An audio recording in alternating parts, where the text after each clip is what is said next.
Presiden Joko Widodo berpotensi crash landing apabila memaksakan putra bungsunya yang menjabat Wali Kota Solo Gibran Rakabuming Raka untuk menjadi peserta di Pilpres 2024. Lantas Jokowi diprediksi juga akan berada dalam posisi sulit menjelang akhir masa jabatannya. Pernyataan tersebut disampaikan oleh pakar politik Ikrar Nusa Bakti. Ikrar Nusa Bakti menyatakan Jokowi yang telah memimpin Indonesia selama 2 periode semestinya mengakhiri masa jabatan dengan meninggalkan warisan yang baik. Menurut Ikrar, putusan Mahkamah Konstitusi terkait batas usia Capres-Cawapres minimal 40 tahun atau berpengalaman sebagai kepala daerah hanya untuk kepentingan pihak tertentu. Yakni putusan MK seolah memperlihatkan adanya sinyal kuat untuk menjaga kepentingan kekuasaan dari penguasa. Bahkan putusan tersebut tidak memikirkan kepentingan masyarakat. Lanjut, Ikrar Nusa Bakti menyebut apabila Jokowi tegas melarang Gibran tak ikut berlaga dalam Pilpres 2024, kemungkinan sikap rakyat akan melunak.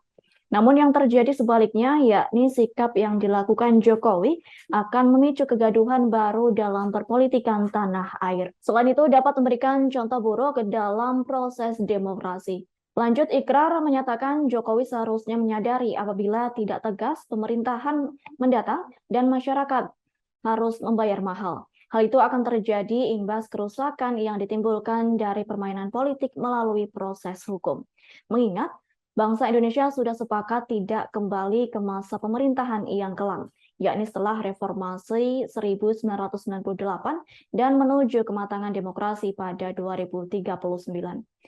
Sebelumnya, putusan MK mengabulkan gugatan para pemohon dengan nomor perkara nomor 90/PUU Romawi 21/2023 pada Senin 16 Oktober 2023.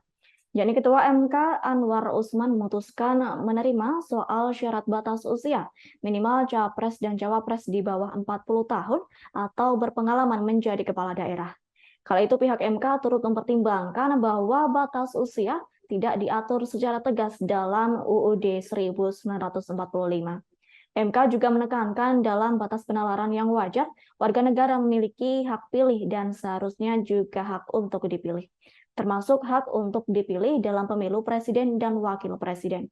Atas hal itu, putusan sidang tersebut akan berlaku mulai dari pemilu 2024 dan seterusnya. Download Tribun X sekarang, menghadirkan lokal menjadi Indonesia.